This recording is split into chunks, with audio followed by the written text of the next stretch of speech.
ang mga kwento ng pag-ibig, kwento ng buhay at kwento ng pag-asa dito sa Barangay Love Stories. Love Stories.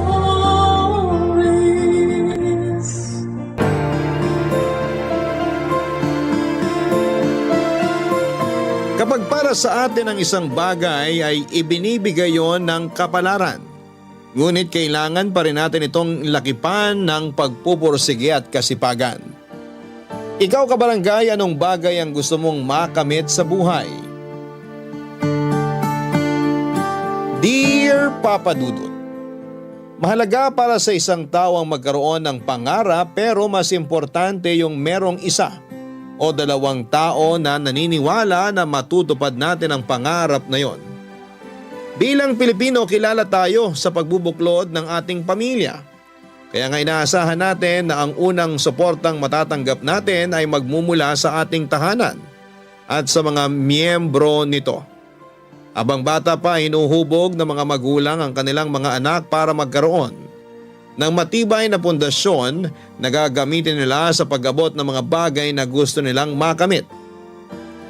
Kalakip noon yung walang maliw na pag-ibig, pagtanggap at pag-unawa ng mga magulang. Dahil hindi naman perpekto ang isang anak. Ngunit paano kung walang nanay at tatay sa isang sambahayan? Diyan ko po ibibida ang aking mapagmahal na Lola Celia. Good day po sa inyo, Papa Dudut, at sa mga katulad kong avid listener ng Barangay Love Stories. Ako po si Winston, pero mas kilala ako sa nickname na Tonton. Yun po kasi ang tawag sa akin ng Lola Celia ko. 30 years old na po ako ngayon at lumaki ako sa Pateros, pero kasalukuyang nasa Baguio City at nagtatrabaho bilang occupational therapist. Matagal na po akong nakikinig sa inyong programa at naisipan kong sumulat sa inyong istasyon para magbahagi ng kwento ng buhay ko na sana ay kapulutan ng aral at inspirasyon ng mga kapuso nating tulad ko ay minsang nangarap din. Meron po akong nakakatandang kapatid, si Ate Amelie, na 2 taon ang lamang sa akin. Maaga po kaming naulila ng magkasunod na pumanaw ang mga magulang namin dahil sa sakit na cancer. Simula noon ay kinupkup na kami ni Lola Celia namin na nanay ng aming tatay. Bale sa bahay nila kami sa Pateros tumira, pero sa Pampanga talaga kami pinanganak at nagkaisip ng ate ko. Bata pa po ako noon, nasa 8 taon, at si Lola na talaga ang tumayong guardian namin. Hindi po kami mayaman, Papa Dudut, sa katunayan na isalat kami sa maraming bagay. Pero dahil masipag at madiskarte si Lola, hindi naman kami sumasala sa pagkain. Bale, nagtitinda po ng peanut butter ang lola ko, reseller siya nung una hanggang sa natutunan na niyang gumawa ng sarili niyang bersyon. May maliit siyang pwesto sa palengke ng Pateros at ang kinikita niya doon ay yung pangbaon namin ni ate sa eskwelahan. May 5 anak sila ni Lola, 2 sa mga ito ay nasa ibang bansa na siyang sumusuporta sa pangangailangan namin sa Pilipinas. Pangalawa po ang namayapa kong tatay. Yung isa nilang kapatid ay nasa Davao at may sarili ng pamilya, habang yung bunso ay si Tito Arnel ay kasama naming naninirahan sa bahay.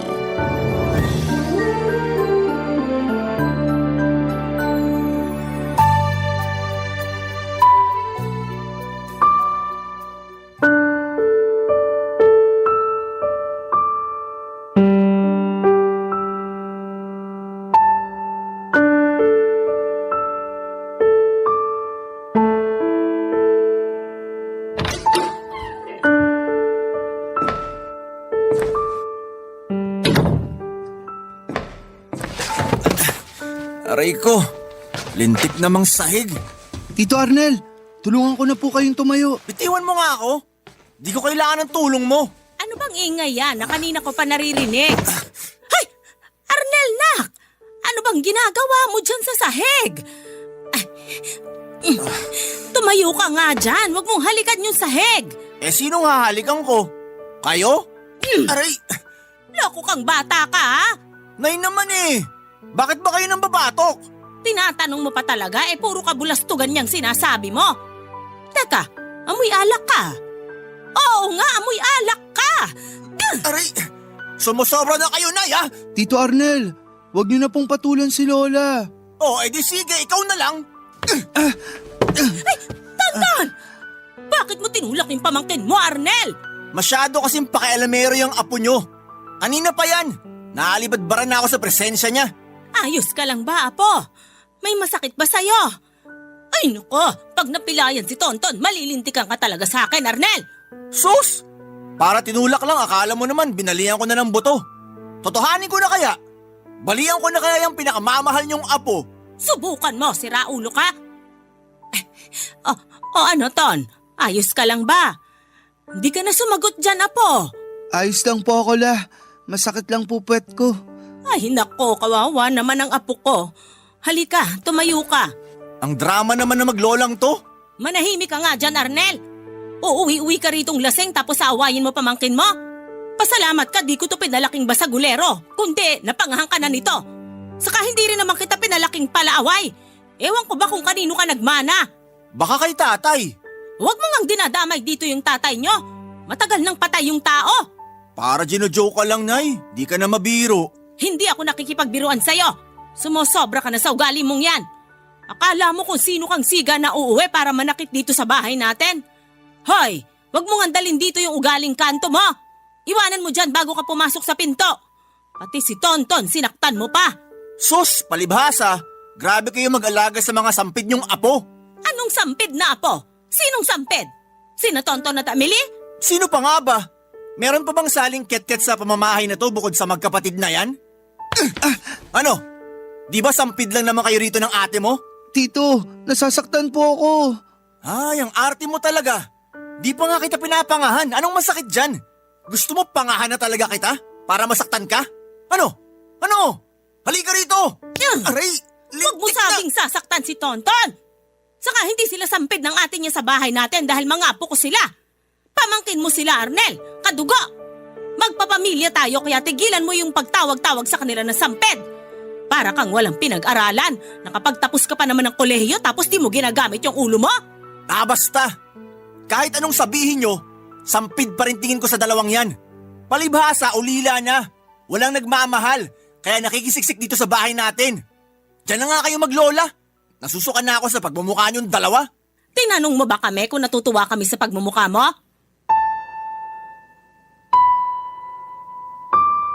Wala pa pong asawa si Tito Arnel sa edad na 28 ng mga panahong yon. Masasabi ko po na siya yung pinaka hindi ko paborito sa mga tiyuhin ko dahil sa ugali niyang mabisyo sa alak at sugal. Bukod doon ay lagi pa siyang bastos at sinasagot ng pabalang si Lola. Bagay na madalas magpakulo ng dugo ko bilang Lola's boy. May pagkamadugas din po si Tito Papa Dudut. Kinukupitan niya rin ng pera si Lola kapag wala na siyang madukot sa bulsa niya. Kahit mga kapatid ni Tito ay sumuko na sa tigas ng ulo niya. Tanging si Lola lamang yung nagtsatsaga sa ugali niya dahil anak pa rin naman daw niya ito, Papa Dudut. Simula nung lumipat kami sa bahay nila ay walang araw na hindi pinamukha sa amin ni Tito Arnel. Nasampid lang kami sa kanilang pamilya. Napalamunin daw kami at kung ano-ano pang mga masasakit na salita ang lagi niyang sinasabi sa amin ng ate ko, Papa Dudut. Lagi rin niya akong kinukutusan nung bata ako. Inuutos-utusan at nilalait ang pagiging lampa at patpatin ko. Tinatawag naman niyang pangit si Ate Emily kaya pareho po kaming yamot sa kanya. Para siyang kulang sa pansin pero sa kabila ng lahat ay hindi namin siya binastos. Kahit kami yung mas bata, kami po ng ate ko ang umunawa. Pero aaminin ko po na malaki ang naging epekto ng mga panlalait at pangmamaliit sa akin noon ni Tito Arnel. Papadudot lalo na tungkol sa pangarap ko at pag-aaral. Hindi naman kasi ako pinanganak na matalino. Hindi rin naman ako mahina sa klase. Pero kumpara sa mga kamag-aral kong magaling na talaga, ako ay kailangan ko pang mag-aral ng husto para umabot man lang sa level nila. At hindi po nakakatulong ang pagde-discourage sa akin ng tiyuhin ko. Sabayan pa ng pressure at pagod sa pag-aaral. Mabuti na lamang at nandyan ang lola ko, Papa Dudut.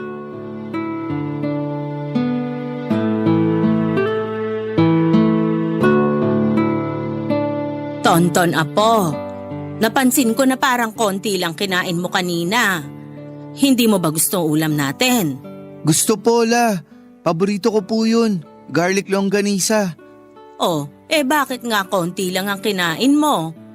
Tanda ko sabi mo gutom ka nung pag-uwi mo galing eskwelahan nyo. Dami nyo kamong ginawa, may mga test pa. Opo, pero... Ay, nahihiya na po kasi ako sa inyo, La. Ha? Ano ba yung pinagsasasabi mo? Bakit ka nahihiya sa akin? Saan ka nahihiya? Sa lahat po. Di po kasi mawala-wala sa isip ko yung mga sinabi ni Tito Arnel tungkol sa amin ni Ate Amelie. Yung pagtira namin dito, yung pagiging sampid namin. Hindi kayo sampid ng ate mo. Pareho ko kayong apo, pareho ko kayong mahal. Alam naman po namin yun, La. Mahal din po namin kayo. Kaso, totoo naman po yung mga sinasabi ni Tito tungkol sa amin. Alin ba sa mga sinasabi niya yung totoo doon? Kasi wala akong matanda ang lumabas na matino sa bibig ng lalaking yon.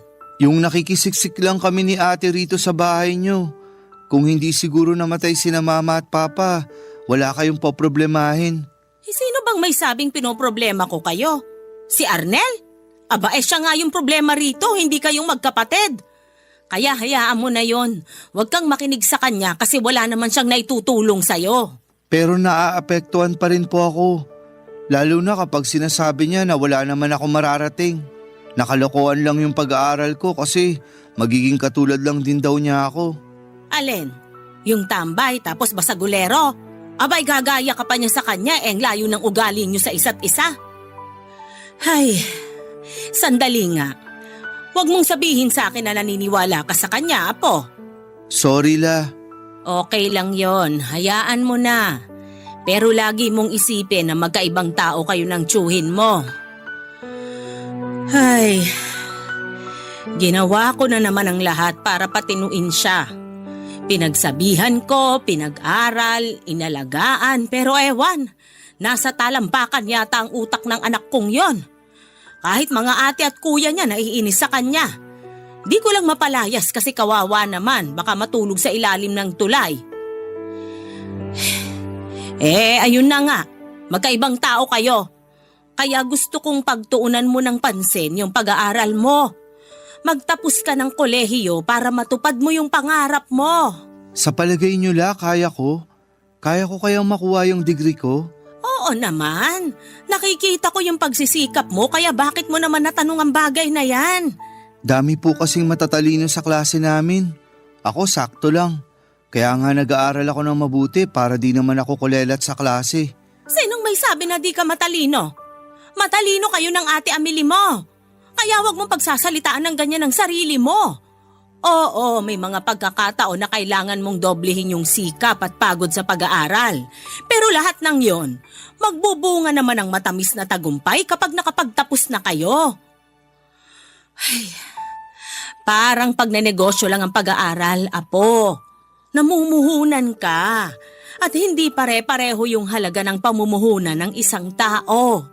May mas malaki, may mas maliit na kapital. Hindi ibig sabihin na maliit yung puhunan mo, hindi ka naaasenso. Kahit yung malalaki nga pag nagpabaya may tsansa pa ring malugi. Kaya importante yung pagsisikap, pagsisipag at pagpapatuloy sa ginagawa nyo kahit na tingin mo mahirap at nakakapagod na. Natutupad ang mga pangarap. At yung pangarap mo, matutupad mo, Apo, kasi naniniwala ang lola sa'yo. Ay, La, salamat po ah. Salamat saan?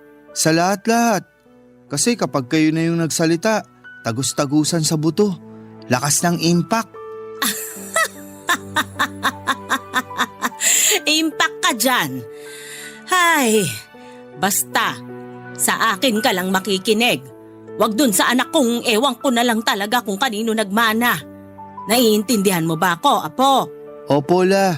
Naiintindihan ko po kayo. O siya, mabuti kung ganon. Pero di ka ba talaga nagugutom? Kumain ka kaya uli doon, may kanin pa. Yung totoo, nagugutom pa po ako. Yan na nga ba ang sinasabi ko?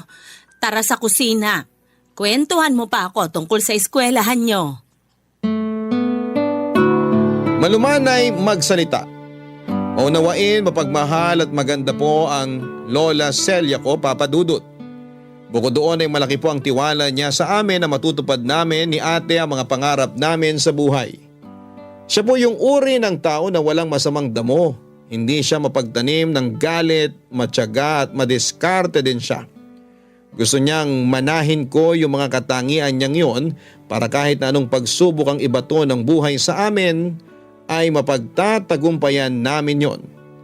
Pero mahina po talaga ang loob ko, Papa Dudut. Mahiyain ako, tahimik at hindi pala kaibigan. Kaya nga malaking dagok ang mga katangian kong yon noong nag-aaral pa lamang ako. Sabi ng lola ko ay natutupad ang mga pangarap.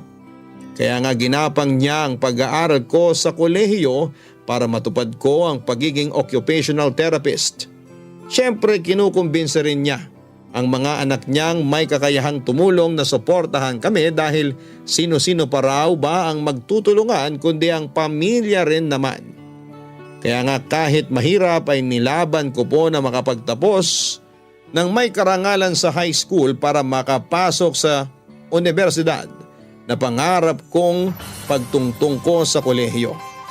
Sinabi ko sa sarili ko kay Lola at sa harap ng puntod ng mga magulang ko na balang araw ay ikakarangal nila ako, Papa Dudut. Barangay Love Stories. Barangay Love Stories.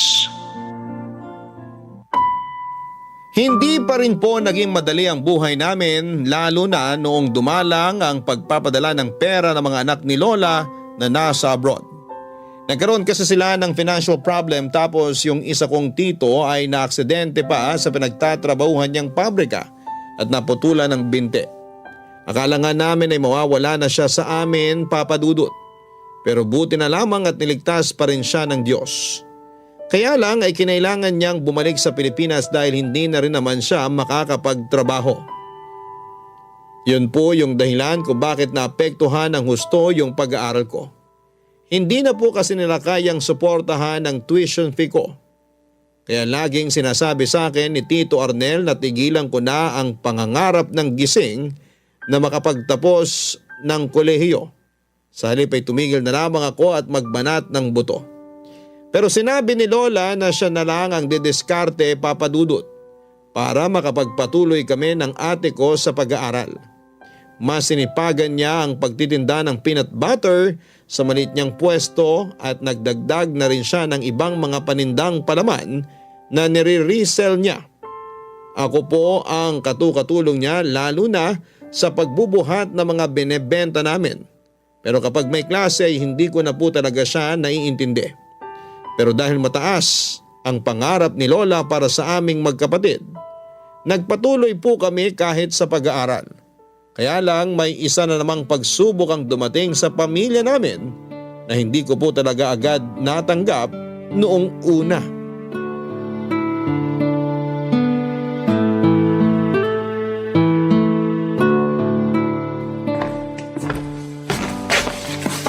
La, may sasabihin sana ako sa inyo. Tungkol saan ba yon, Apo?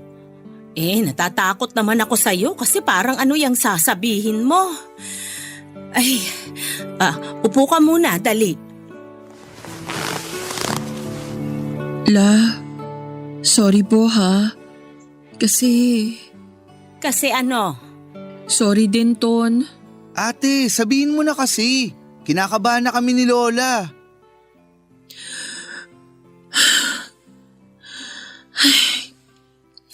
Buntis po ako. Ano? Seryoso ba yan? Mamaya pinaprank mo lang kami ni Lola ah. Bakit ko naman kayo ipaprank? Siyempre seryoso ako dun. Sinong nakabuntis sa'yo, Amelie? Wala ka naman pinapakilalang boyfriend sa amin. Yung totoo, meron po akong boyfriend. Pero di ko po sinabi sa inyo. Bakit ka naman naglihim, Apo? Hindi ko po alam. Siguro kasi pag nalaman nyo, baka pagbawalan nyo kami. O baka ma-disappoint kayo kasi imbis pag-aaral ang atupagin ko, ay nakipagrelasyon po ako. Buti alam mo, ate. Ay, Tonton, huwag mong pagsalitaan ng ganyan ang ate mo. Bakit po hindi, La? Nakaka-disappoint naman talaga ginawa ni ate.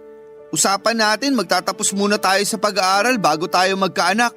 Tapos sasabihin mong buntis ka? Alam ko naman yon pero nangyari na. May baby na sa tiyan ko. Anong gusto mong gawin ko?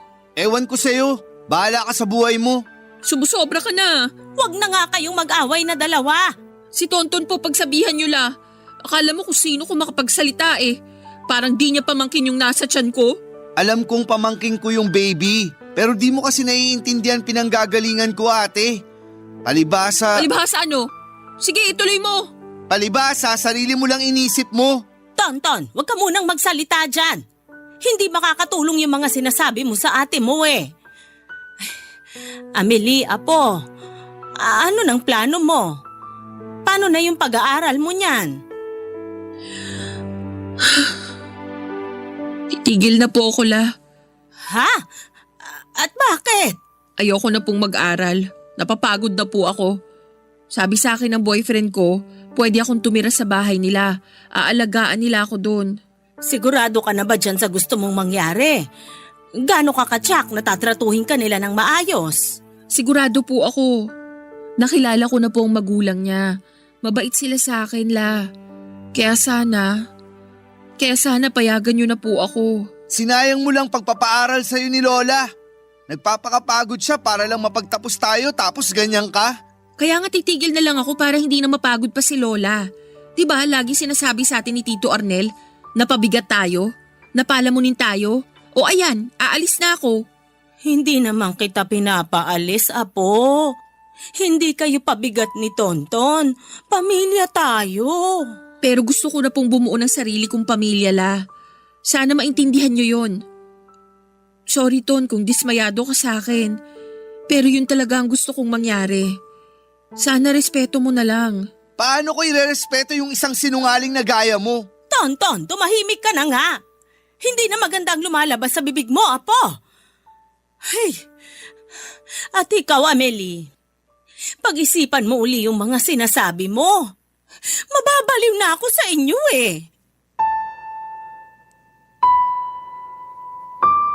Alam ko naman po na blessing ang mga baby pero hindi ko lang mapaniwalaan na naging mapusok ang ate ko kaya nabuntis siya ng maaga. Katulad ko ay nasa college pa lang din siya at hindi ko po mapigilang magalit sa kanya kasi hindi siya tumupad sa mga pangako namin noon na magtatapos kami ng pag-aaral at babawi pa sa lola namin bago kami mag-asawa at bumuo ng sariling pamilya. Hindi namin yon responsibilidad pero bahagi po yon ng pagtanaw namin ng utang na loob sa taong nag-aruga at nagpaaral sa amin, Papa Dudut. Kaya nga nagtampo ako ng husto kay Ate Amelie at mas nadagdagan lamang yon nang mag-decide siyang huminto sa pag-aaral para pagtuunan ng pansin ng pagbubuntis niya. Bukod doon ay pumayag din siyang makipag-live-in sa boyfriend niya at tatay ng magiging anak nila. Para sa akin ay tinakasan ni Ate Amelie yung responsibilidad niya sa pamilya namin at iniwan niya akong mag-isa, Papa Dudut. Dahil sa mga nangyari maraming nasabi sa aming magkakapatid ang mga kamag-anak namin, lalong-lalo na ang Tito Arnel ko. Kung ano-anong hindi magagandang salitang binitawan niya kay ate. Tinawag niya itong disgrasyada, walang utang na loob, pinag-aaral pero inunang magpabuntis at kung ano-ano pa. Naawa po ako sa ate ko pero wala akong ginawa para ipagtanggol siya kasi ako mismo ay may tampo sa kanya, Papa Dudut. Dahil sa pagsubok na yon, sa aming pamilya ay naapektuhan ng kalusugan ng lola namin. Kaya nagkasakit po ito ng madalas, Papa Dudut.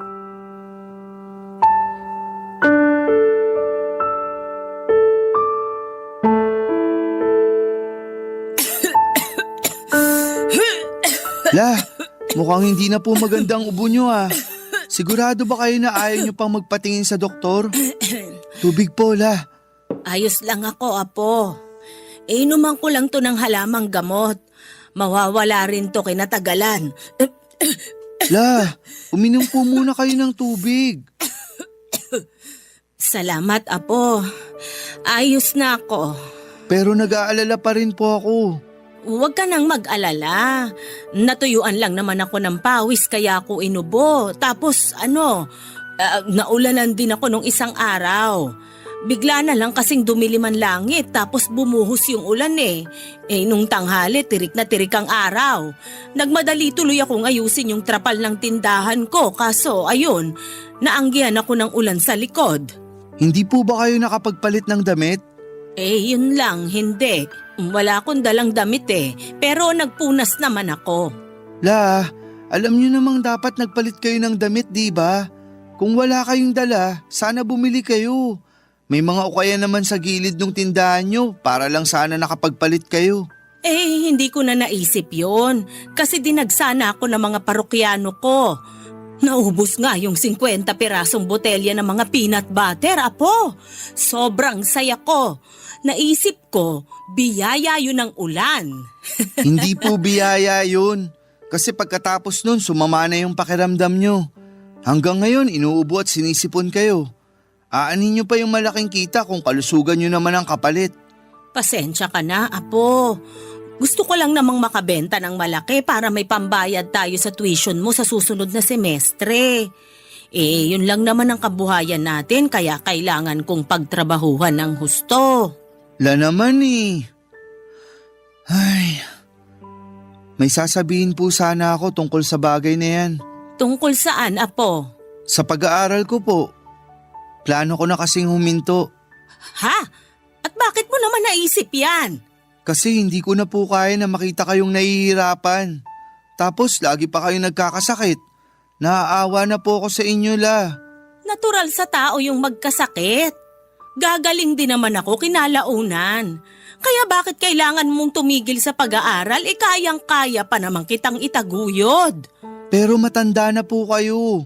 Pag tumigil ako na po yung magtatrabaho. At anong gagawin ko rito sa bahay? Maghihintay sa araw ng kamatayan ko?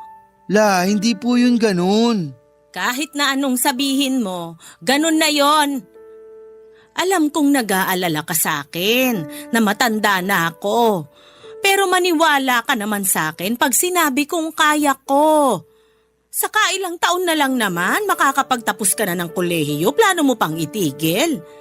Paano na yung pangarap mo, Aber? Babalikan ko na lang po siguro kapag may pera na.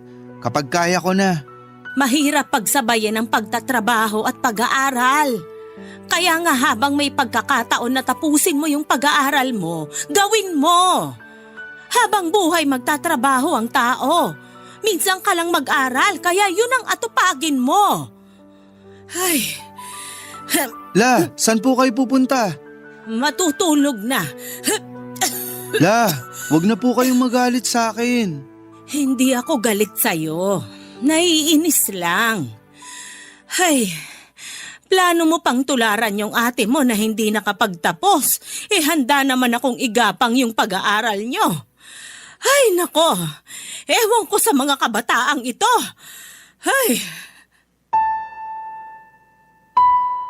Ako po ang nag-alaga sa lola ko dahilan para mapabayaan ko naman ang aking pag-aaral.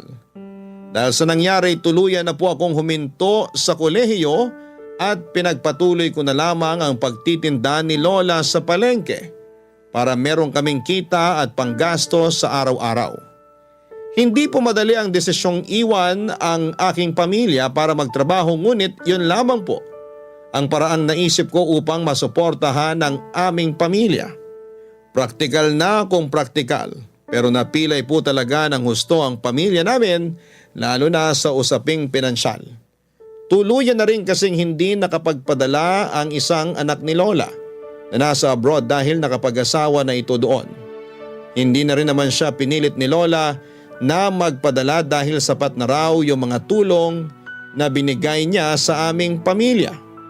Sabi ko sa sarili ko ay handa kong isang tabi ang pagtupad ng pangarap ko para sa aming dalawa ng lola ko. Ipinaliwanag ko sa kanya na mas mahalaga yung kasalukuyan kesa sa hinaharap, kaya naman sinuportahan na rin niya yung plano kong pagtigil sa pag-aaral at pagtitinda na lang kapalit niya. Dahil wala naman akong karanasan sa pagtatrabaho, nahirapan po ako ng husto nung umpisa. Si Lola kasi ang madalas na nasa bahay na lang namin dahil marami na siyang iniindang sakit, bunga ng katandaan. Bukod doon ay may takot ako na baka mawala sa akin yung pinakamamahal kong lola. Ayoko pong mangyari yon kasi siya na lamang ang kaisa-isa kong kakampi sa bahay namin, Papa Dudut. Kasi mapaglaro ang tadhana. Minsan kung kailan puspusan ng iyong pagdarasal na wag sanang iadya ng langit yung isang bagay na ayaw mo mangyari, ay nangyayari pa rin po talaga yung hindi inaasahan. Nagkasakit ng malala si Lola. Nagkaroon ng komplikasyon.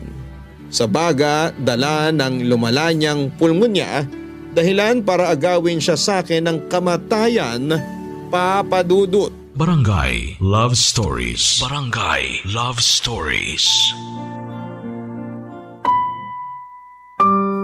Hindi ko po matanggap na nawala na lang ng ganon si Lola, Papa Dudut. Para sa akin ay masyado pong maiksi yung panahong pinagsamahan namin sa mundo para iwanan niya ako. Kung pwede nga lang na sumunod na ako sa kanya sa kabilang buhay, gagawin ko kasi pakiramdam ko ay mag-isa na lamang ako. Simula nung burol niya at hanggang mailibing siya ay wala pong araw na hindi ako umiyak sa harap ng kabaong at puntod niya, Papa Dudut. Kahit na napapaligiran ako ng mga kamag-anak namin at kahit na dinamayan ako ni Ate Amelie, nag-iisa pa rin ako matapos kunin sa akin ang lola ko. Nawalan na po ng direksyon ang buhay ko nang mamatay si Lola, Papa Dudut. Gabi-gabi ako naglalasing para makalimutan yung sakit at hinanakit na nararamdaman ko ng mga panahong yon. Umabot po sa punto na naging toxic na rin ako sa mga kamag-anak ko at sa aking sarili, kaya marami sa kanila yung naiinis sa akin. Ako na lang din ang mag-isa sa bahay namin kasi si Tito Arnel ay kung saan-saan lupalop ng daigdig pumupunta. Pero wala naman po akong pakialam sa kanya at mas pabor nga sa akin kung hindi na siya bumalik sa bahay namin. Kaya lang ay isang gabi biglang nagpakita ang demonyo, dahilan para magkainitan kami at magpang-abot, Papa Dudut.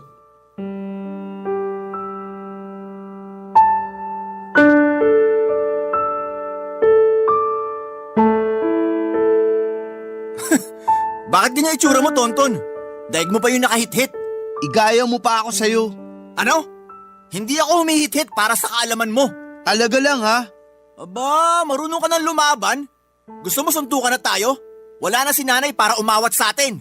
Hindi ka man lang ba nalulungkot kasi iniwan na tayo ni Lola? Kasi kung hindi, aba, anong klaseng anak ka? Bakit? Kapag nagluksa ako, umiyak-iyak katulad mo, babangon pa ba sa hukay nanay ko? Hindi na, di ba? Kaya aksaya lang ng panahon yon. Minsan iniisip ko kung tao ka pa o halimaw na. Sumusobra ka na ha? Ayus-ayusin mo salita mo, baka magdilim paningin ko, maupakan kita. Eh di gawin mo, hindi yung puro ka lang salita. O ano? Eh di natikman mo rin kamao ko. Yabang mo kasi. Akala mo siguro di kita gagantihan? Matagal na ako nagtitimpi sa'yo, siraulo ka. Pinadugo mo ilong ko, ungas ka! Kulang pa yan. Halika rito, paduduguin ko rin bunganga mo.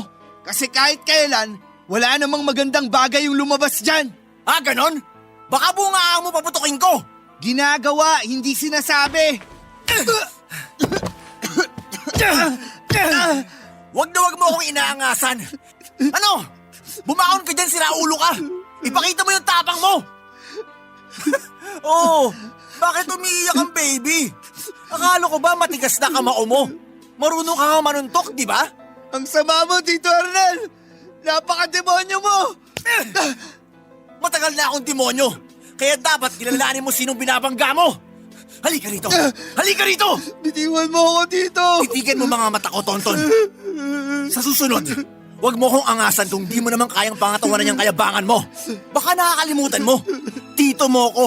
Na una kong pinanganak sa'yo at mas matigas ka ko sa'yo. Tsaka matakot ka nga. Wala na si nanay. Wala na nga awat sa akin. Sakali lumpuhin kita ngayon. Simula ngayon, ako na masusunod sa pamamahay na to, ha? Naiintindihan mo ba? Sumagot ka!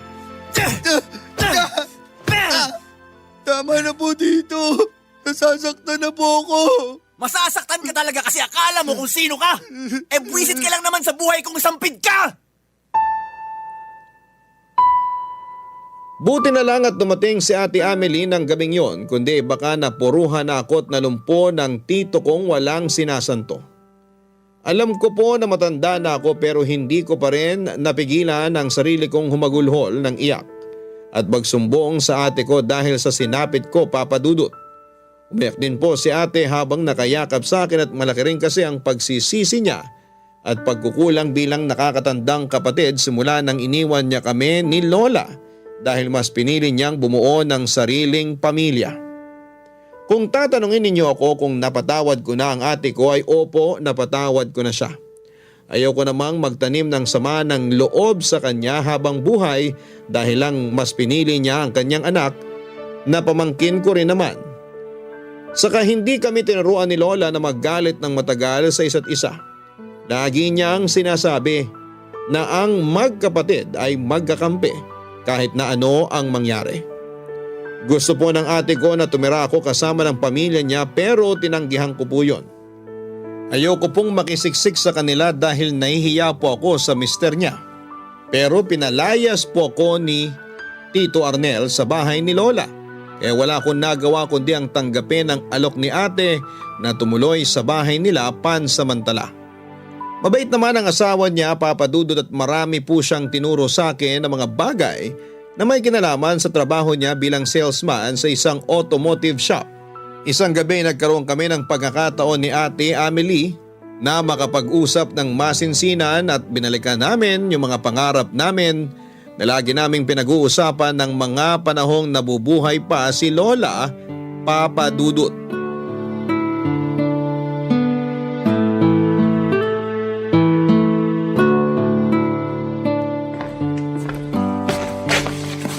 Bakit kising ka pa, Ton? Gabi na. Di lang ako makatulog, ate. Ikaw, bakit gising ka pa? Upo ka muna. Salamat. Nauuhaw kasi ako, kaya kumuha ako ng tubig sa kusina, tapos nakita kita rito. Ayos ka lang ba? May gumugulo ba sa isip mo? Ayos lang ako, ate. Ton, kilala kita. Alam kong may bumabagabag sa'yo. Kaya sana kung ano yon, sabihin mo sa akin. Para matulungan kita. Handa akong makinig bilang ate mo. Salamat kasi nandiyan ka para makinig sa akin. Pero wala lang naman yun. Kung ano-ano lang. Sabihin mo pa rin sa akin. Malungkot ka ba? Oo, kasi namimiss ko lang si Lola. Namimiss ko rin siya. Hanggang ngayon di pa rin ako makapaniwala na iniwan na niya tayo.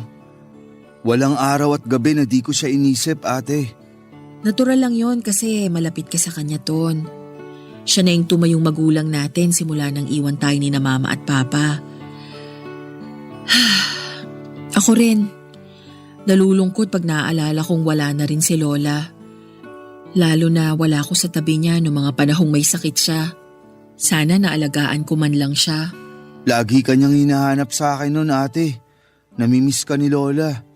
Palagay mo may tampo siya sa akin? Naiintindihan naman ni Lola na busy ka na sa sarili mong pamilya. Saka kung may tampo man siya, hindi naman yun nagtatagal. Nawawala rin. Kilala mo naman si Lola, hindi yun mapagtanim ng sama ng loob. Naniniwala ako sa sinabi mo kasi likas yung pagiging mabait sa kanya. Ako nga, iniisip ko kung proud ba siya sa akin kasi hindi ko natupad yung pangarap niyang makapagtapos ako ng pag-aaral. Alam kong proud sa'yo si Lola, Ton. Mahal na mahal ka nun eh. Pero sana nakinig ako sa kanya. Sana sinunod ko yung gusto niya. Sana mas nagsikap ako. Sana kinaya kong pagsabayin yung pag-aaral at pagtatrabaho para hindi ko na kailangang tumigil. Hindi ko makakalimutan yung lungkot sa mga mata ni Lola nung Sinabi ko sa kanya yung desisyon kong hihinto na ako sa pag-aaral ko, ate. Alam ko sa puso ko na nasaktan siya pero hindi na lang siya nagsalita kasi desidido na ako. Bata pa lang tayo. Lagi na niyang bukang bibig na pag-aaral lang daw yung yaman na pwede niyang ipamana sa atin. Na kahit kailan, hindi mananakaw ng ibang tao. Ngayon ko lang na-realize na tama siya. Kaso huli na ang lahat. Wala na si Lola. At hindi ko man lang siya nabigyan ng karangalan at kasiyahan bago siya nawala. Hindi pa naman huli ang lahat. Pwede ka pang bumalik sa pag-aaral. Tapusin yung kurso mo, Ton. Hindi ko alam kung kaya ko pa, ate. Siyempre kaya mo pa. Saka alam mo, ramdam ko na gustong-gusto mong tapusin yung pag-aaral mo para sa sarili mo at sa katuparan ng hiling ni Lola. Hindi pa naman huli ang lahat eh. Pero di ko alam kung saan mag-uumpisa. Malalaman mo rin kalaunan. Saka huwag kang mag-alala kasi this time, susuportahan na kita. This time, hindi na kita iiwanan at hindi na kita tatalikuran. Tutulungan kitang makapagtapos sa pag-aaral mo hanggang matupad mo yung pangarap mo. Malaki yung tiwala ni Lola sa kakayahan mo, Ton. At naniniwala rin ako doon. Kaya sana, maniwala ka rin sa sarili mo. Binigay ng Diyos sa'yo yung karapatang mangarap kasi meron kang kakayahang tuparin yun.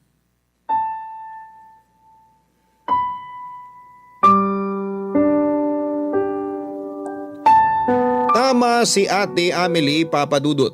Binigyan tayo ng Diyos ng karapatang mangarap dahil meron tayong kakayahang tuparin yon. Yun po ang isinasa isip at isinasa puso ko noong nagdesisyon akong bumalik sa pag-aaral upang tapusin ang kursong kinuha ko. Hindi po madali at napakahirap po kasi at pinagsabay ko ang pagtatrabaho at pag-aaral pero hindi po ako sumuko. Tinatagan ko po ang loob ko at umasa sa mabuti at umasa na makakagraduate din po ako at mabibigyan ko ng karangalan si Lola at ang mga magulang namin. Nagsikap ako at namanata at nagtiwala na kaya kong gawing totoo anuman ang aking mithiin sa buhay na ito kaya hindi nagtagal ay pinagkaloob sa akin ng langit ang katuparan ng mga hiling at pangarap ko. Nakapagtapos ako at nakakuha ng lisensya para maging isang occupational therapist at sa kasalukuyan ay pinapractice ko na po ito ang aking pinag-aralan. Wala pong pagsidla ng kasiyahan ng puso ko, Papa Dudut. Proud na proud po ako sa sarili ko dahil alam kong nagsikap ako ng husto kaya deserve ko yung mabuting resulta ng pinaghirapan ko. Tama po si Lola, matamis ang tagumpay na naghihintay kapag nalagpasan natin ang mga mapapait na pagsubok sa buhay natin. Kaya sana'y huwag tayong sumuko at huwag tayong mawala ng pag-asa. Hindi tuwid ang landas na ating tatahakin para matupad natin ang mga pangarap natin. Pero hindi ibig sabihin na hindi na tayo makakarating sa ating patutunguhan. Laging sinasabi ni Lola na natutupad ang mga pangarap basta laki pa natin ang gawa, pagsisikap, panalangin at pagiging consistent. Alam kong masaya para sa akin ang lola ko kung nasaan man siya naroon, Papa Dudut. Yung tagumpay ko ay inaalay ko sa unang tao na naniwala na meron akong magagawa at yon ay walang iba kundi si Lola Celia. Maraming salamat po, Papa Dudut, kung mapili po ninyong itampok ang istorya ng buhay ko. Naway maraming kabarangay natin ang ma-inspire. God bless po sa programa ninyong Barangay Love Stories sa Barangay LS 97.1. Ang inyong forever kapuso at kabarangay, Tonton. Nagustuhan ng iyong napakinggan? Ituloy yan via live stream sa www.gmanetwork.com/radio. Barangay LS 97.1. forever. Ang mga kwento ng pag-ibig, kwento ng buhay at kwento ng pag-asa dito sa Barangay Love Stories. Love Stories. Sa anumang relasyon ay sinasabi na tayo ang magdedesisyon kung sino talaga ang tama para sa atin. Pero sa isang banda ay madalas ang panahon ang nagdedesisyon kung sino talaga ang nararapat, mga kapuso.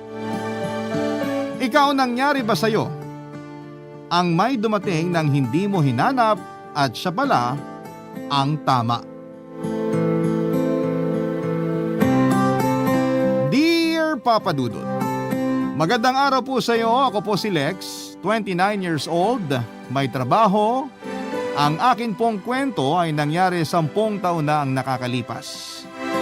Nasa first year sa kolehiyo na po ako noon at kumukuha ng kursong engineering sa isang eskwelahan dito sa Maynila. Pero dahil po lumipat ang pamilya namin sa probinsya sa norte ay kinailangan ko din pong lumipat ng eskwelahan. Mabuti naman po ay na-credit nang nilipatan kong eskwelahan ang mga grades ko noong nasa Maynila pa ako. Kaya hindi ko na kailangan pang umulit. May nakasabayan po akong transferi noon sa eskwelahan, si Gio. Kaedad ko lang din po siya pero siya naman ay sa ibang probinsya galing bago lumipat sa parehong lugar. May kayabangan po si Gio, palaban at hindi nagpapatalo. Kung bakit ko po nabanggit si Gio ay dahil po sa isang dahilan. Pareho po kaming nagkagusto kay Aubrey na kasing edad din namin. Maganda po siya, palabate at napaka-approachable kaya hindi po talaga imposible na mahulog ang loob ko sa unang pagkikita pa lang namin. Kaso nga po ay ganon din ang nararamdaman ni Gio. Dahil nga po hindi naman kami pareho galing sa probinsyang yon. Kaya hindi kami magkakilala at si Aubrey po ang pinagsimulan ng madalas naming iringan, Papa Dudut.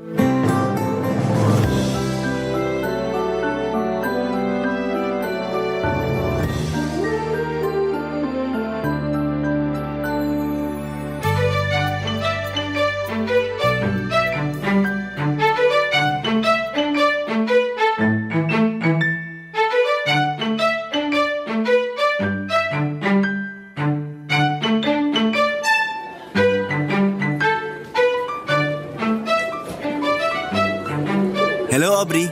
Hello, Aubrey. Hi, Lex. Hi, Gio. Nauna na ako. Bakit sisingit ka pa? Nauna ka? Paano mo nasabi? Nauna na ako nag-hi. Oh, nag-hi ka lang. Nag-hello naman ako. Nag-hi na nga ako. Anong gusto mong sabihin ko? Higher? Pilosopo ka. Depende. Bumati kayo sa akin tapos magbubulungan kayo dyan. Ay, sorry Aubrey. Ito kasi. Ewan nga bakit ako kinakausap nito eh. Nakakatuwa naman kayo magbiruan. Siguro sobrang close nyo, no? Hindi ah. Hindi? Hindi no. Sayang, akala ko magkaibigan kayo. Natutuwa pa naman ako sa inyo. Hindi. Ang ibig kong sabihin, close kami nito. Sobrang close. Ay, ang cute! Ganyan ang gusto ko.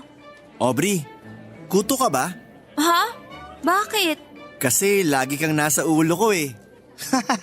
May kuto ka? Pick-up line yun. Palibasa, hindi mo alam yun. Aubrey, Ano yun? muta ka ba? Bakit? Kasi sa umaga, ikaw agad ang nakikita ko eh. Mutain ka pala eh. Pick up line yun. Nakakatuwa talaga kayong dalawa. May pick-up line pa kayo? Aubrey, Bakit?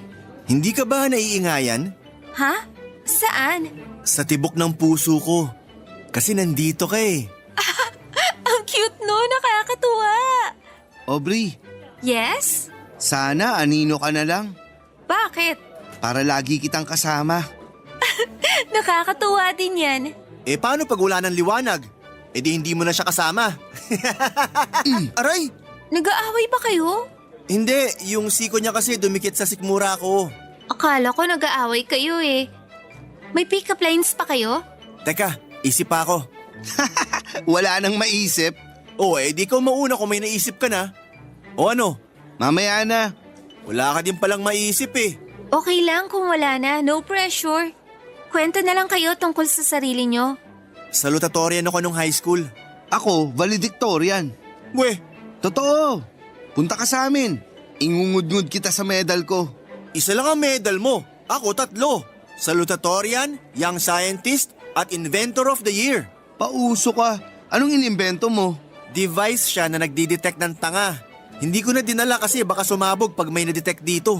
Sorry ha, hindi ako valedictorian. Pero hindi naman ako tanga. Ay, hindi para sa iyo yung device. Para sa kanya. Hindi ako tanga. Mabuti pa umalis na ako. Nakakahiya pala sumama sa inyo kasi matatalino kayo. Hindi! Joke lang! Kayo naman, mapaniwalain kayo. Well, totoo na hindi ako valedictorian o salutatorian, pero mataas din ang grades ko. Ang tatalino kasi ng buong klase namin eh.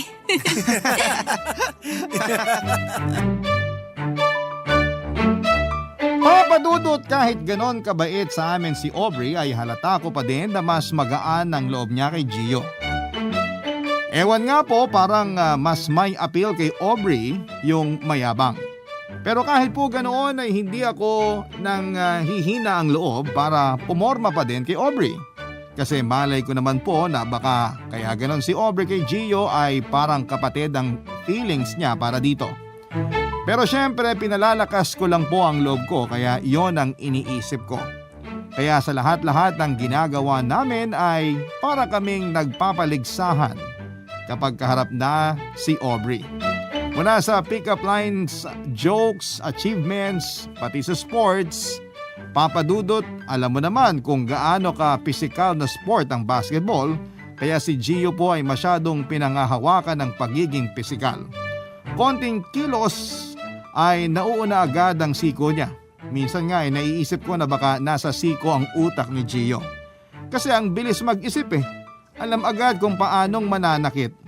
Pero dahil bago nga kami doon ay wala pa kaming nabubuong mga samahan sa mga ibang estudyante. Kaya wala pa kaming mga kaalyado para kumampi sa isa man sa amin. Kaya ang away namin ay nananatiling sa amin lang po talaga, Papadudot.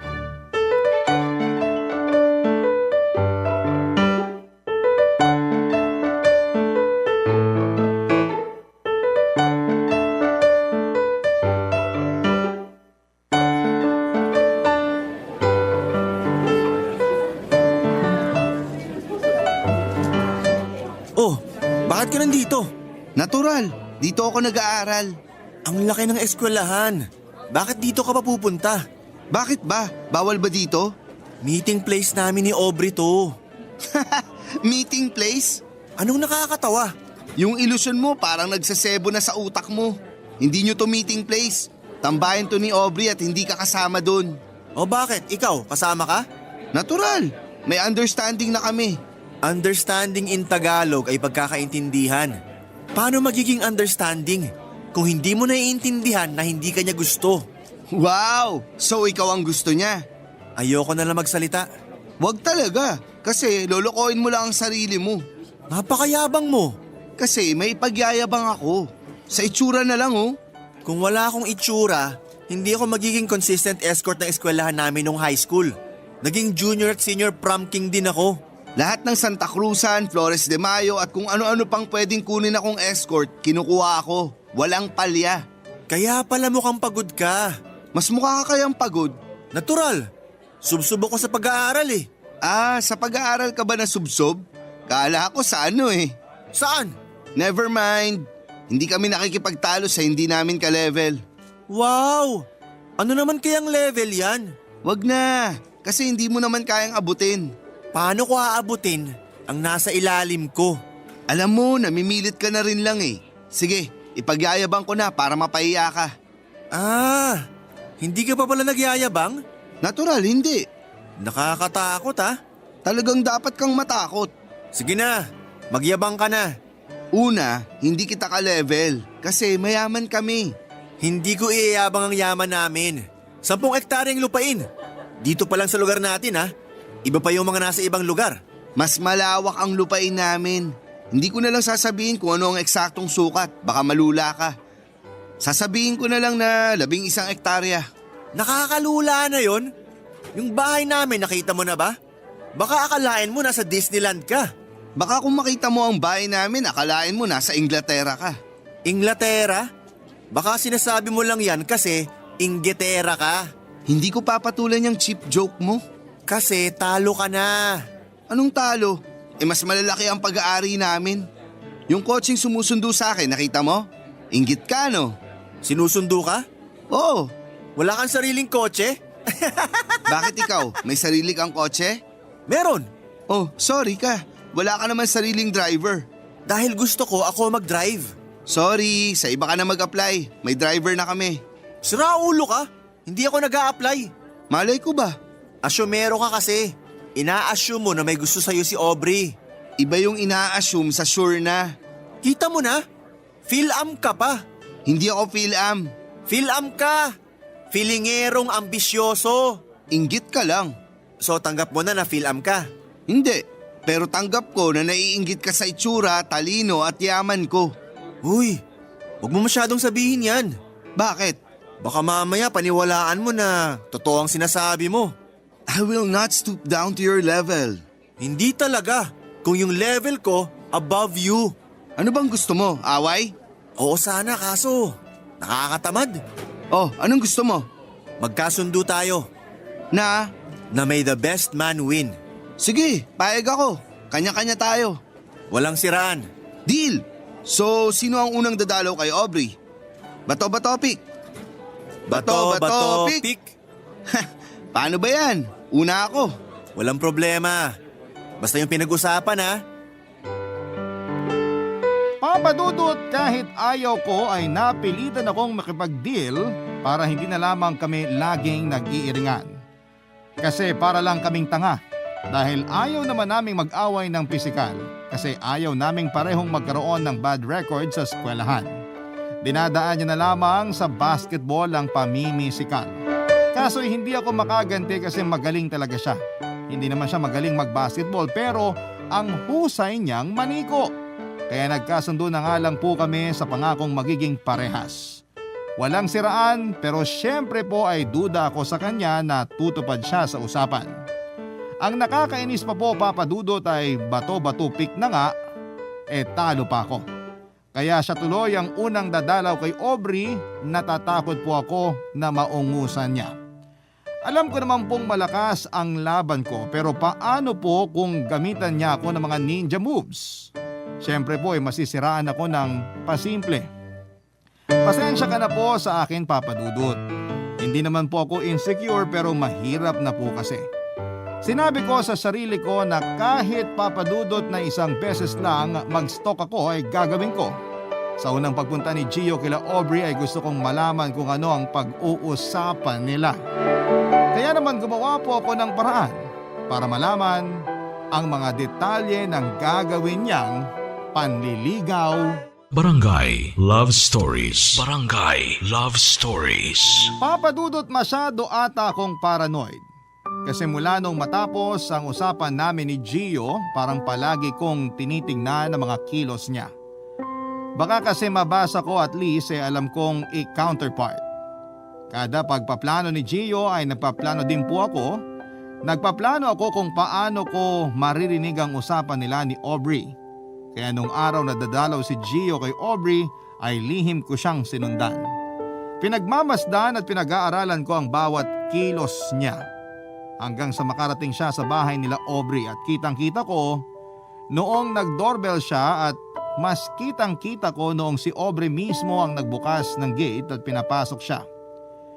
Yun pa lang ay mamatay-matay na ako sa selos, Papa Dudut. Kaya pagkasarado ng gate ay sinipat ko kaagad sa siwang ng gate kung ano ang gagawin nila.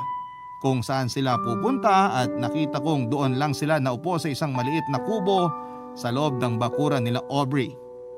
Noong makita kong nasa kubo sila, nadagdagan na naman ang selos ko.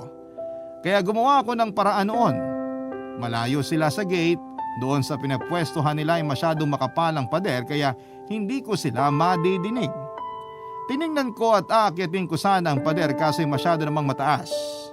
Para kung pusang hinahanap ang mga anak niya ng panahon na yon, kakahanap ng paraan kung paano ko ba sila madidinig.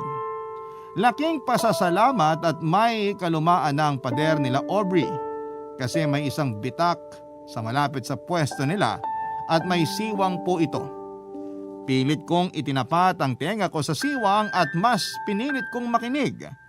Pakiramdam ko noon ay may kapangyarihan ng tenga ko Papa Dudut.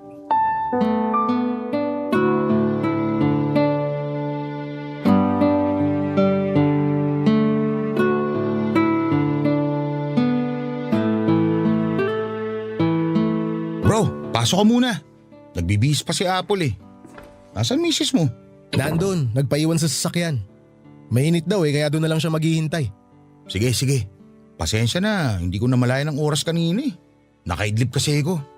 Hindi naman ako ginising ni Apple. Ayos lang. Weekday naman eh. Di naman siguro punuan yung mga kainan ngayon. Nakakatuwa nga.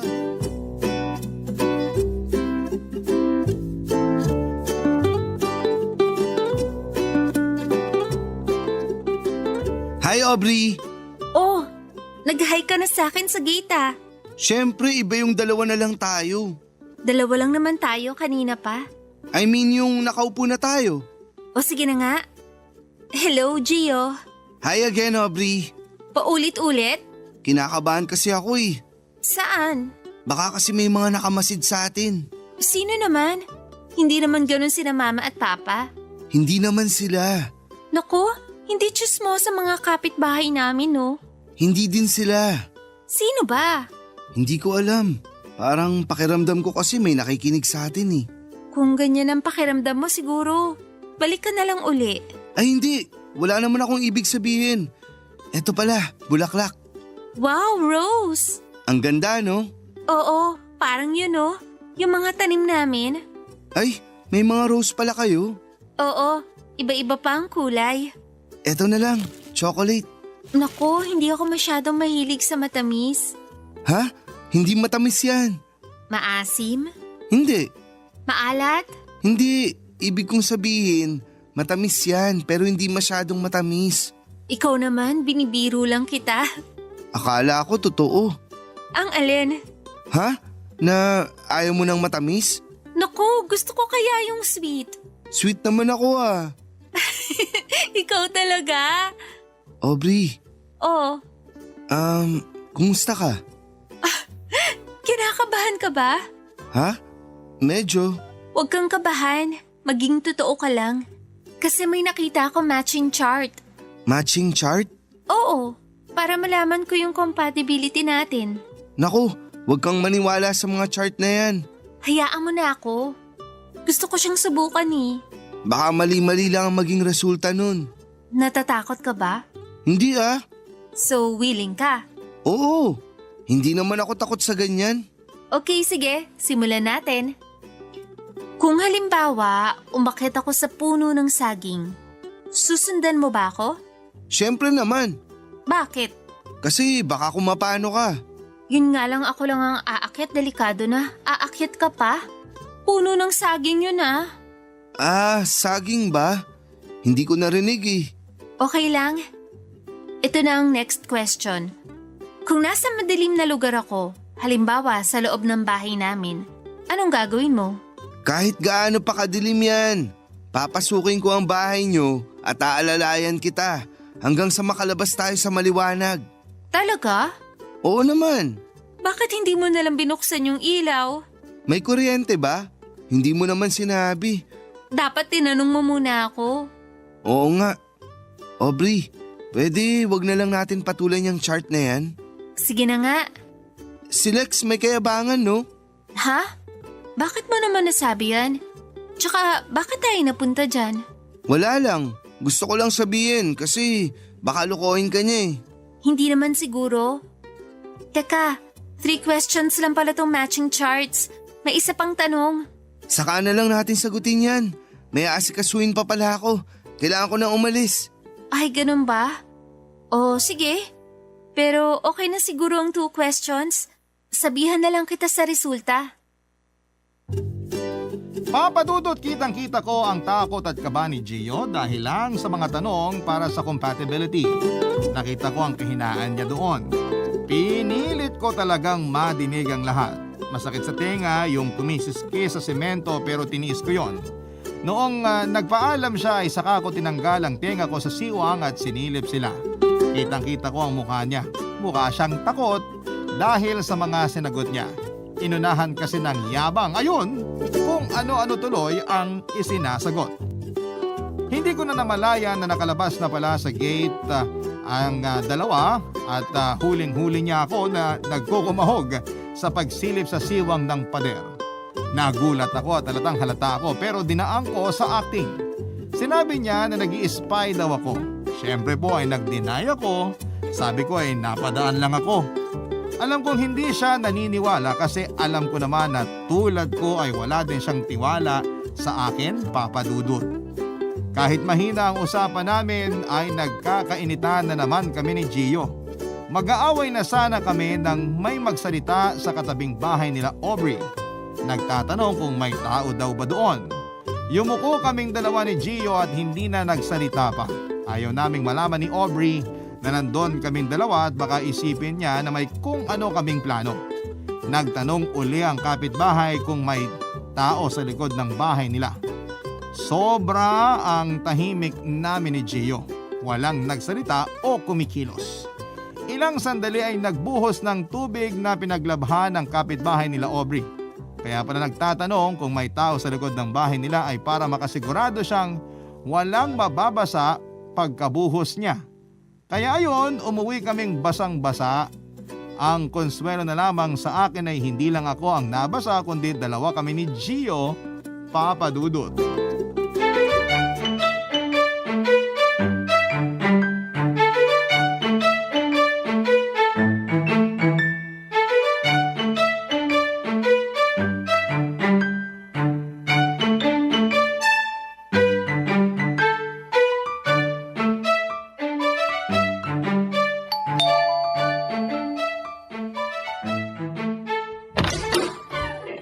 Good afternoon, Aubrey! Uy, bago yun ah. Ang alin? Yung opening greetings mo. Bakit? Mula kasi nung makilala kita palaging, Hi Aubrey ang umpisa mo. Oo. Ganun ako. Ano? Anong ano? Sabi mo ganun ka. Ano ka? Ibig kong sabihin, ayoko nang palaging pareho ang lahat. Inconsistent ka. Oo! Ay, hindi. Ibig kong sabihin, kalimutan na nga natin. Oo, binibiro lang kita. Pero iba ka kay Gio ha? Iba? Parang mas relax ka. Puro yabang kasi. Ano? Sabi ko, eto sunflower. Wala kayong tanim na ganyan. Paano mo nalaman? Ngayon ka lang naman nakapasok dito sa amin. Sinilip ko. Sinilip? Ha? Sabi ko, nakita ko sa sleep ko. Habang tulog. Astral projection?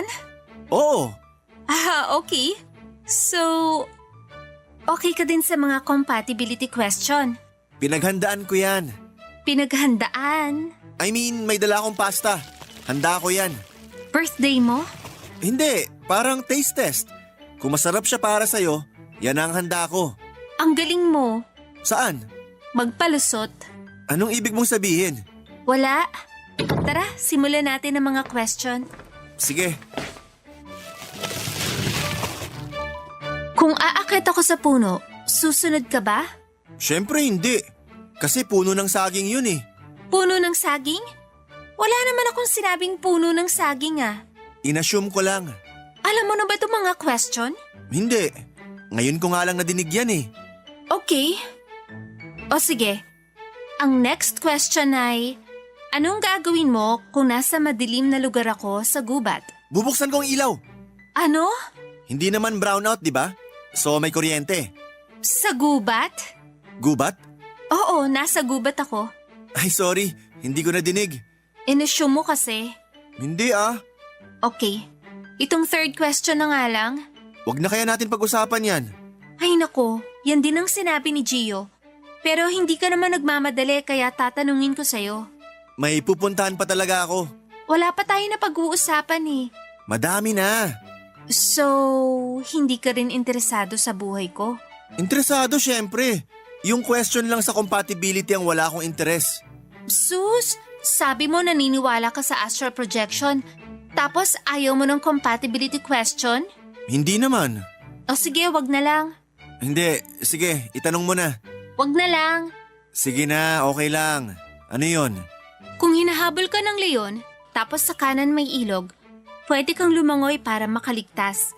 Kaso may mga buwaya. Sa kaliwa naman, may mataas na puno. Pwede mong akyatin para makaligtas ka. Kaso yung puno, puro ahas na makamandag. Saan ka pupunta? Makikipagsapalaran na lang ako sa leon. Feeling ko may laban pa ako kesa sa buhay at ahas na makamandag. Bakit ka makikipagsapalarang harapin yung leon? Eh yung gitnang daan naman walang kahit ano. May gitnang daan pa pala?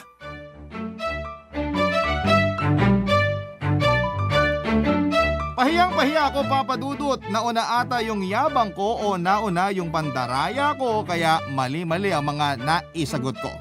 Hindi lang pala 3 yung tanong. Ang dami ng tanong at lahat ay mali ang sagot ko.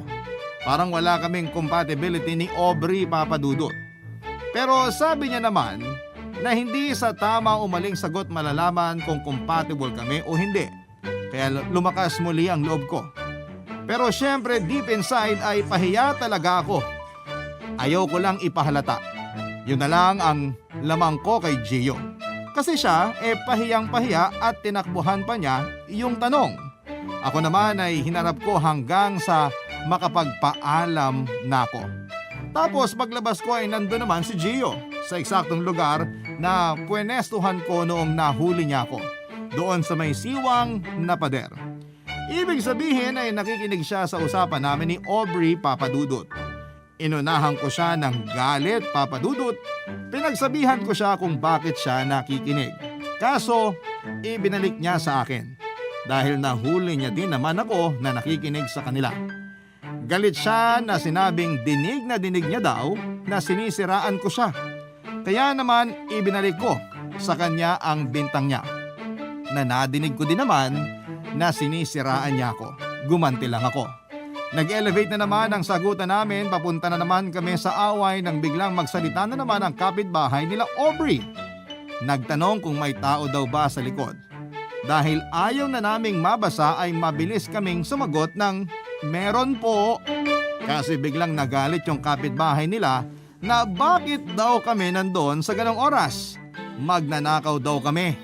Nagsisigaw siya kaya nagtatakbo kami, Papa Dudut. Barangay Love Stories. Barangay Love Stories. Napakamalas ko talaga, Papa Dudut, pagkasama ko si Gio. Nadadamay ako sa kamalasan niya. Mabilis palang tumakbo si Gio pero mabuti na lamang ay mabilis din akong tumakbo.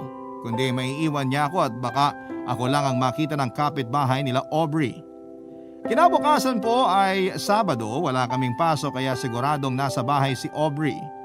Hindi na ako nagsayang ng oras at nagpunta ako kina Aubrey. Papa Dudut, may sa impacto ata itong si Gio kasi nandun din siya ng ganon kaaga. Siyempre as expected ay nag-iringan na naman kami. Nagtulakan pa kami sa pagpindot ng doorbell nila Aubrey. Pero iba ang lumabas. Kung sa bagay, hindi naman alam ni Aubrey na dadalaw ako. Kaya magtatanong sana ako kung nasaan si Aubrey kaso inunahan ako nung mayabang. Sabi nung kasambahay nila na nasa park daw si Aubrey kasama ang mga kaibigan niya. Hindi na kami nakapagpaalam sa kausap namin dahil nag-unahan na kaming tumakbo papunta sa parke. Mas mabilis pa kami kesa noong gabing napagkamalang kaming magnanakaw. Hindi ako nagpatalo kaya sabay na sabay kaming nakarating sa park patakbo kay Aubrey. Pawis na pawis kami pero wala na kaming pakialam. Basta mauna lang kami nakausapin si Aubrey. Papa Dudut, para kaming nasa Sport Fest. Matapos ang track and field ay pasikatan naman kami. Nililibre namin si Aubrey pati ang mga kaibigan niya sa mga gusto nito kaya tuwang-tuwa dahil nakalibre sila. Walang tulak kabigin sa amin ng mga kaibigan ni Aubrey kasi nga po ay tiba-tiba sila sa mga panlilibre namin. Hanggang sa magkayaan na ang lahat na umuwi na. Ihahatid ko si Aubrey syempre. Umepal na naman tong si Gio. Pero bago humiwalay si Aubrey sa mga kaibigan niya ay pinaalala ng isa sa kanila ang lakad nila kinabukasan. Hiniling ko po noon na sana'y ako lang ang nakadinig, sana'y hindi nadinig ni Gio. Kaso nauna pa siyang magtanong kung ano ang lakad nila Aubrey sa araw ng linggo.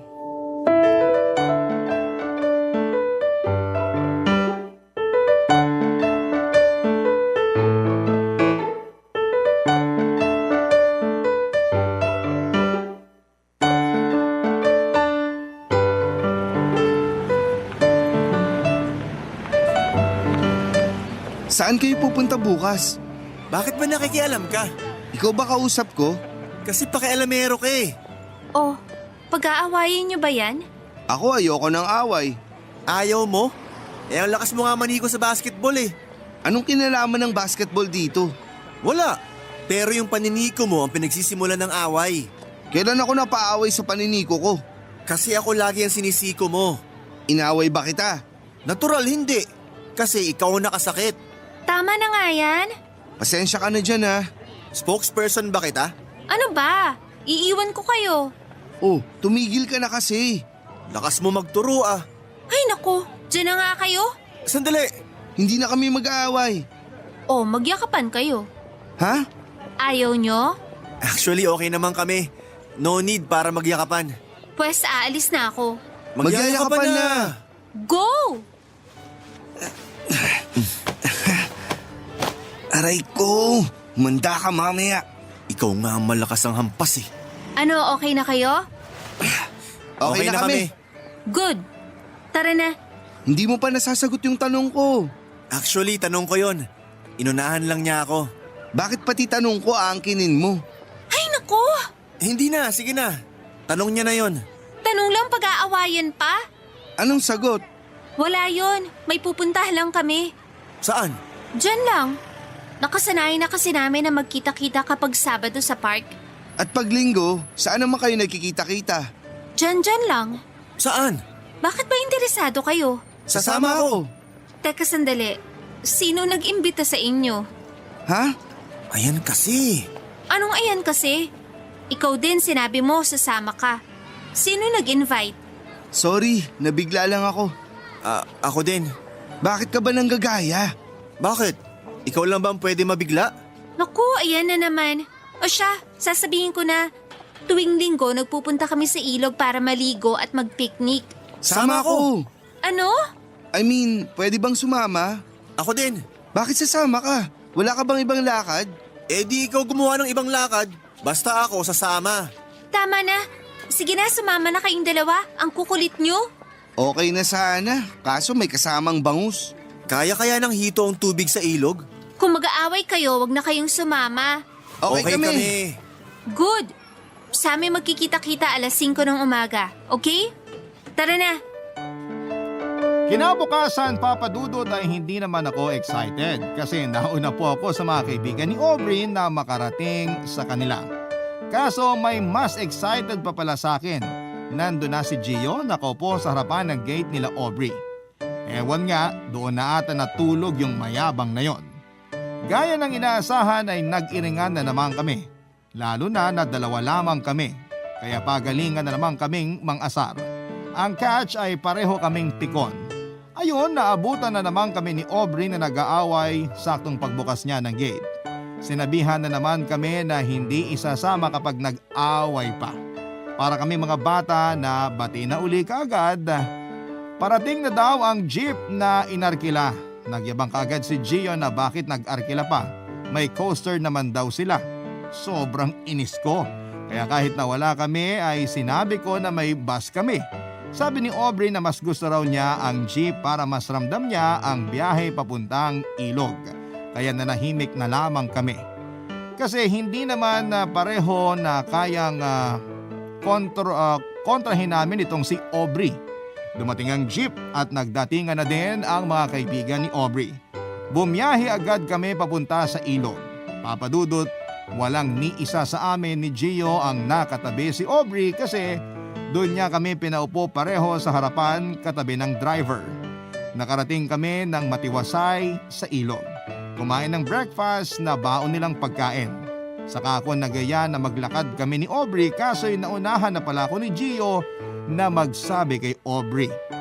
Papa Dudut, syempre may away na namang sumiklab sa pagitan namin ni Gio.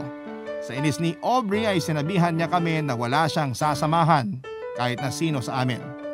Kung gusto daw namin ay kami na ang sumama sa kanya. Kaya ayon, magkakasama pa din kaming tatlo na naglalakad noon, Papa Dudut.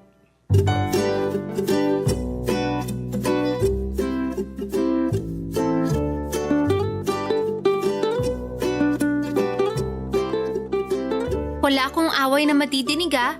kundi babalik tayo. Saan tayo pupunta? Ang daming tanong. Kakatanong ko lang. Oh, Kakatanong ko lang. Paano ang daming tanong? yan. Naiinitan ka ba? Umaangal ka? Tinatanong ko lang. Oh, Tinatanong ko lang si Aubrey para madala ko siya sa lilim. ganyan. Diba mas maganda? Wala kang kasing ganda. Tulad ng kalikasan na nasisira dahil sa mga pangit na pangyayari. Kalintulad ng iyong ganda ang langit na minsan ay nababalutan ng kadiliman. Aba, nagiging makata pala kayo kapag hindi nag-aaway? Oo, ganyan ako. Mas lalo ako. Pareho na nga kayo, magtatalo pa. Sorry. Ayun, dun tayo. Sandali. Lulusong tayo? Bakit? Takot ka sa tubig? Pauso ka na naman eh. Hindi pa kasi ako nakabihis ng panligo. Ayun, mabuti. Bumalik ka muna dun sa pwesto natin, tapos magpalit ka. Hindi na. 10 naman ang dala kong shorts. Hindi ko pwedeng iwan si Aubrey na kasama ka, no? Wow! Sa'yo ibinilin si Aubrey? Ay nako. Ano, lulusong ba kayo o hindi? Lulusong! Ayan, malamig ang tubig. Panlaban sa init. Malamig nga. Takot ka sa malamig? Ang dami mong comment. Nagtatanong ako. Ang linaw ng tubig, no?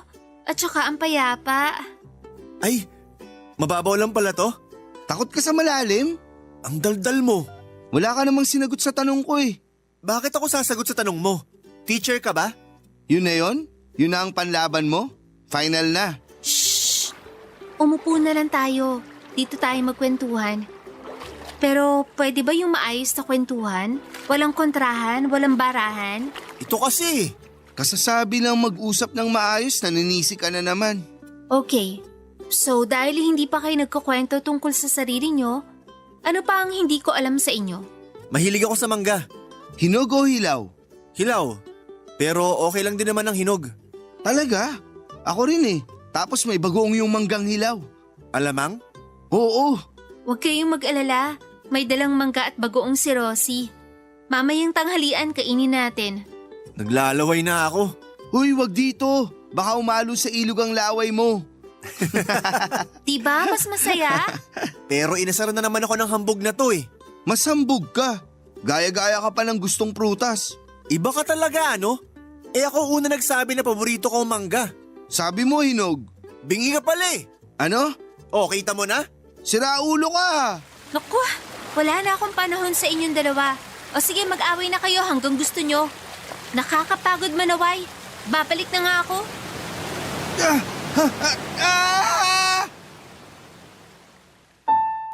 Papadudot, hindi namin alam kung ano ang nangyari. Biglang rumagasa ang tubig papunta sa amin. Tinangay kaming tatlo at sobrang takot ko noon. Nagkahiwalay-hiwalay kami at nakita ko si Aubrey na pilit na nilalabanan ng alon. Nilangoy ko kaagad siya at pinilit dalhin sa lupa. Halos habol hininga kaming dalawa. Umiiyak pa si Aubrey at saka ko naalala na wala sa paligid si Gio. Hindi din nakita ni Aubrey at hindi ako nagdalawang isip at kahit malakas pa ang alon, ay sumisid ako para hanapin si Gio. Dahil sa lakas ng alon ay naging kulay putik ang kaninang malinaw na tubig. Kaya mas nahirapan akong hanapin itong si Gio. Nakailang subok ako ng sisid pero hindi ko siya makita. Isang subok pa ay nagpapasalamat ako at nahila ko si Gio mula sa ilalim. Pero hindi pa tapos ang kalbaryo dahil parang hindi na humihinga itong si Gio nang maiahon ko sa tubig.